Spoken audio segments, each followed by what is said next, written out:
The Django. Um,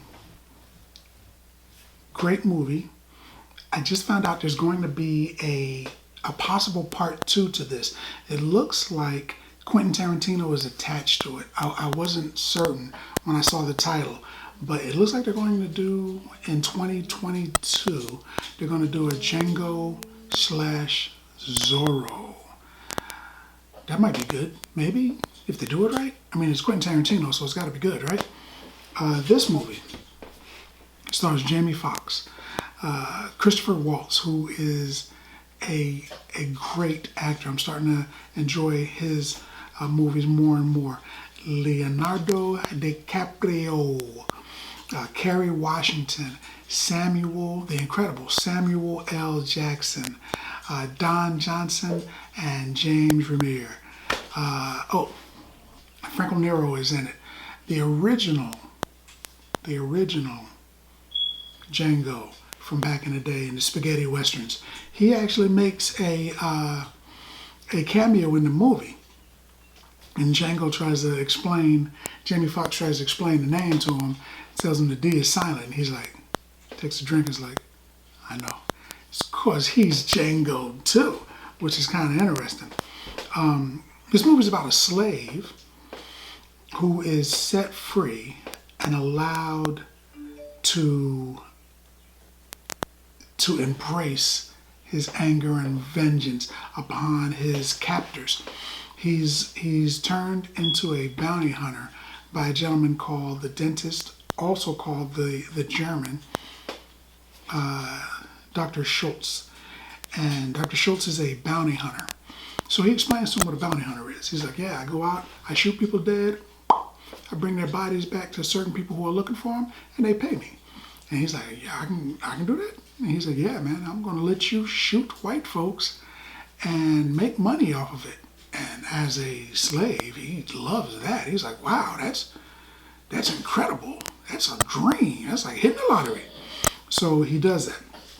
It turns out that not only is he a proficient shot, but he's deadly accurate and he's extremely fast. So Schultz tells him, they're going to call you the fastest gun in the West. And essentially, if you see the movie, he is probably the fastest gun in the West. He's definitely faster than anybody else, including Billy Crash. He shoots everybody. And it's made in the genre of the spaghetti westerns, meaning that when someone gets shot, there's like a blood.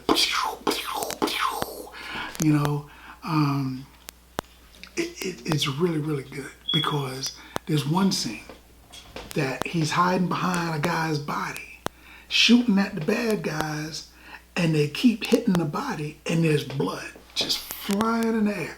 It sounds really gory. It is kind of gory, but there's blood flying in the air, and his face is just covered with it, and he's just blah, blah, blah. Everybody that gets shot, pretty much, there's like a pew or some kind of great effect. My favorite, I got a lot of good lines from that movie, but one of my favorite lines is, Coral, say goodbye to Miss Laura. Huh? Say goodbye to Miss Laura. Goodbye, Miss Laura. And then he takes the gun and he shoots Miss Laura, and the bullet hits her so hard. Bullet hits her so hard that she disappears off of the screen. She just flies out of the screen and into another room because he shot her.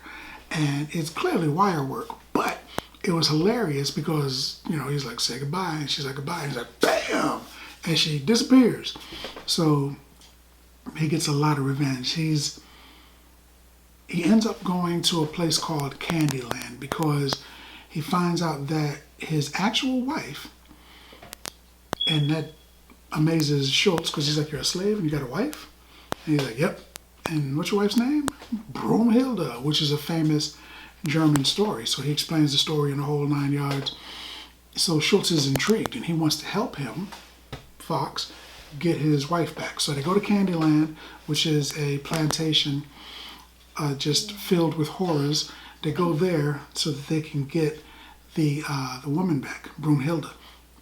Unfortunately, Stephen, a A wise slave, maybe a slave, maybe not, but a wise slave on the plantation, played by Samuel L. Jackson, who is head over heels in love with DiCaprio's character, Monsieur Candy, finds out what's going on.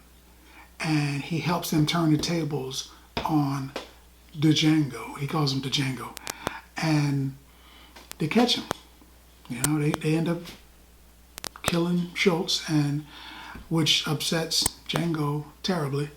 And he has to get revenge now because these guys have been beating his wife and hurting his wife, and he sees her back, and it's just a horror show on her back of the pain that they've inflicted. So that upsets him. They killed a German, and that upsets him. They give him a good shellacking. He gets the business, and that upsets him. So now he's head over heels angry. Instead of killing him, though, they want to really get him because he's killed a couple of them. They want to really, really, really get him. So they send him to a place where he's going to be treated even worse than what they could have done to him. They send him there, and he immediately escapes, comes back, and has his full revenge, which is the apex, which is the pinnacle of the story. The climax of the story is when he goes back to get his revenge, and that the whole movie is great, but the last 12 minutes is really good. Really good. I could watch the whole movie and not be interested. I am interested. And not be interested just to get to those last few minutes, because that was great movie. That was a great movie. That movie was so good, in fact, that I'm going to give that movie 9 bags of popcorn. 9 bags of popcorn, man, because the movie was that good. Especially if they're doing a part 2. I'd really like to see a part 2. I originally heard that part 2 was supposed to be him going to China and becoming the man with the iron fists, but I'm kind of glad that they didn't do that. I think the Zorro thing might be good, maybe, especially now that I know that Tarantino is attached to it. If they can get Fox attached to it as well, that'd be great. That'd be unbelievable. So we'll see. But this is what I think about the movie. More importantly, what do you think about it? What's your favorite Jamie Foxx, Samuel L. Jackson, Christopher Waltz? What's your favorite movie involving any one of those guys? Let's talk about it in the comments. And as always, if you like the video, if you like the content, subscribe. And then like.